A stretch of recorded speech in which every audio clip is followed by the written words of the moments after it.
Welcome back to Into the Paradox, everyone. You know, Martin, there are some questions that they snag at your mind, right?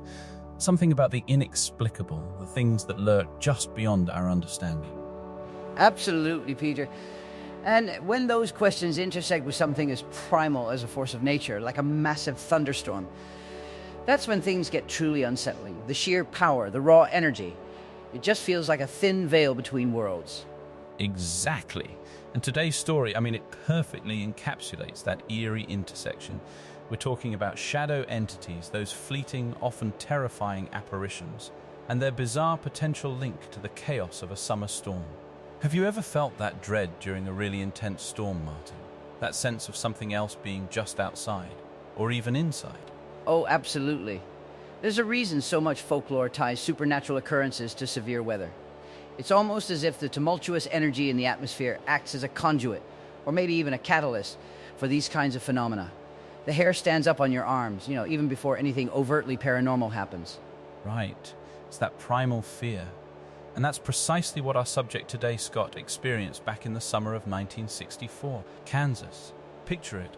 A sweltering summer night, the kind where the air is so thick with humidity you can practically taste the coming storm. Not just any storm, but one of those epic Midwestern gales that shake the foundations of your very being. A classic setting for something truly out of the ordinary to manifest.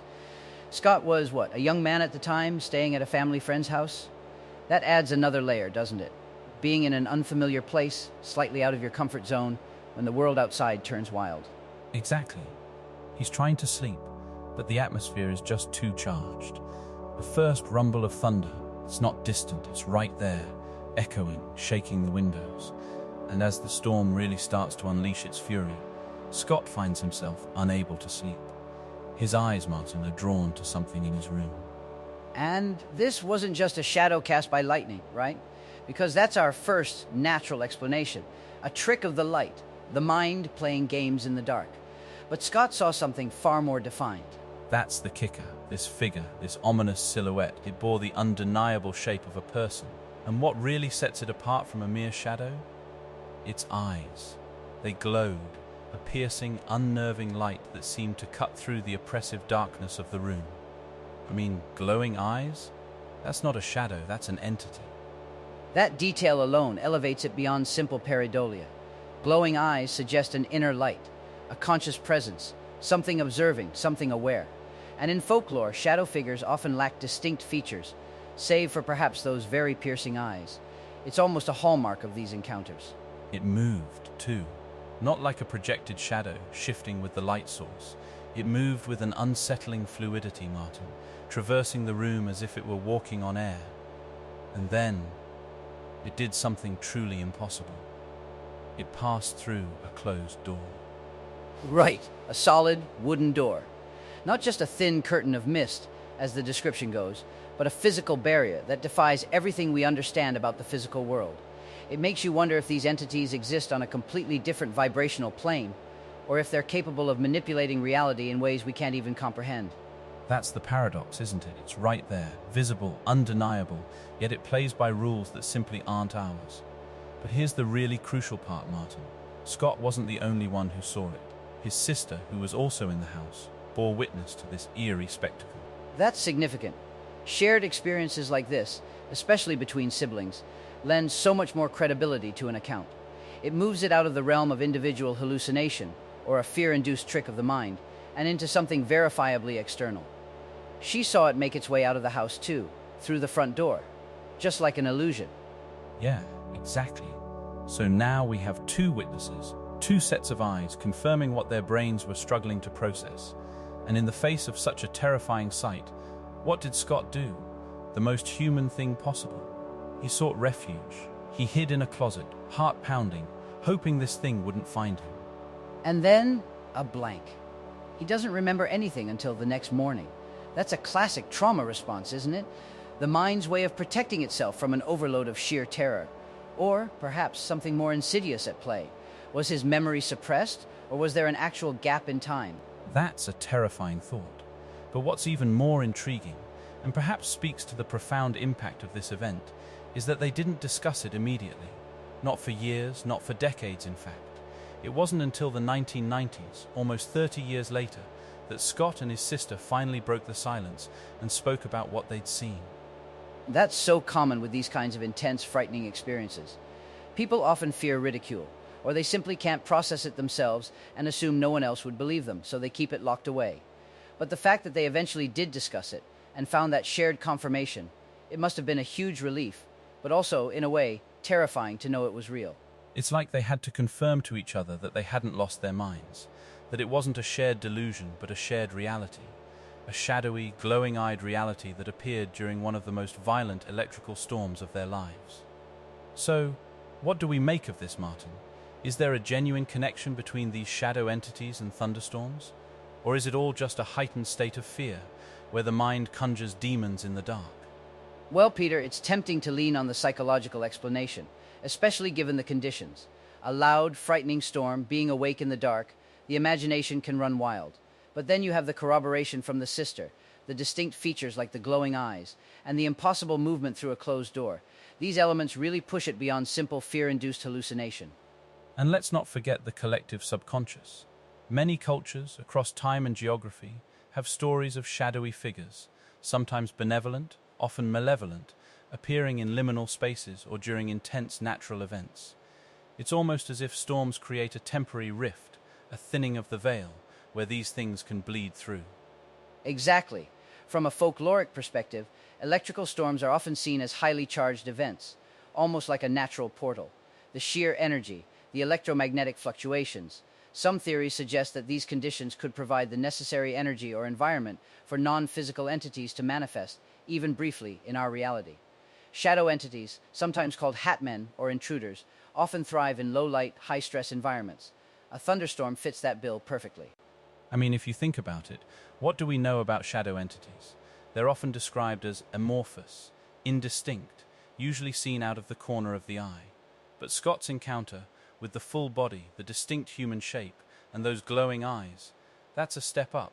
That's a more solid, more intentional manifestation, wouldn't you say? Definitely. It suggests a higher degree of interaction, a more direct presence. And the fact that it moved through a solid object, that's not just a fleeting glimpse. That's a direct challenge to our understanding of physical laws. It hints at a very different kind of existence. Some researchers theorize that these entities might feed on fear or negative emotions. And what generates more raw, visceral fear than being alone in the dark during a raging thunderstorm, confronted by the impossible? It's a perfect storm, so to speak, of conditions. The sensory overload from the thunder and lightning, the isolation, the fear, and then this visual anomaly that defies explanation. You know, you mentioned electromagnetic fields, Martin. Is there any scientific thought that severe weather, with all that electrical activity, could somehow create conditions conducive to these kinds of sightings, perhaps stimulating parts of the brain that perceive things that aren't there, or even making visible things that normally aren't? It's a fascinating area of research, Peter. There are theories that very strong electromagnetic fields, such as those generated by a lightning storm, can indeed affect brain activity. Some studies have suggested links between unusual electromagnetic activity and reported paranormal experiences, leading to sensations of presence or even visual hallucinations in some individuals. However, the presence of a second witness, Scott's sister, complicates this purely physiological explanation. It forces us to consider a shared external stimulus. So, we're left with this intriguing duality, a potential physiological response amplified by extreme environmental conditions, or a genuine external entity manifesting under specific high-energy circumstances. And the fact that Scott and his sister kept it to themselves for so long, that speaks volumes, doesn't it? The sheer weight of that secret, that shared, inexplicable terror. It really does. It's not the kind of thing you casually bring up at a family dinner. It's something so profoundly unsettling that it likely shaped their perspectives on reality for decades. Imagine carrying that knowledge, knowing that there are things that defy all logic, that can move through walls and watch you with glowing eyes. It changes you, fundamentally. And the fact that the memory only resurfaced for discussion almost 30 years later suggests that the incident was probably more traumatic than even Scott's recollection could fully convey. The mind often builds defenses around such things, only letting bits and pieces surface when it feels safer. But with the sister there to validate it, it must have been a huge moment of catharsis, and also a reaffirmation of the truly bizarre. It really highlights the importance of validation in paranormal experiences. Many people report seeing things, but it's the shared accounts that often resonate most powerfully because they challenge the "it was just your imagination" dismissal. Scott's experience, corroborated by his sister during an extreme natural event, stands as a chilling reminder that our understanding of reality might be far more limited than we assume. It makes you wonder, doesn't it? How many other similar encounters might have occurred during those massive, isolated thunderstorms, especially in less populated areas like rural Kansas in the 60s? How many people saw something impossible and just locked it away, never to speak of it? Innumerable, I'd wager. Before the internet, before podcasts like ours, these stories often stayed within families, if they were told at all. They became personal myths, whispered fears, or just suppressed memories. And it's those untold stories that make us realize just how much more there is out there, or in here, that we don't understand.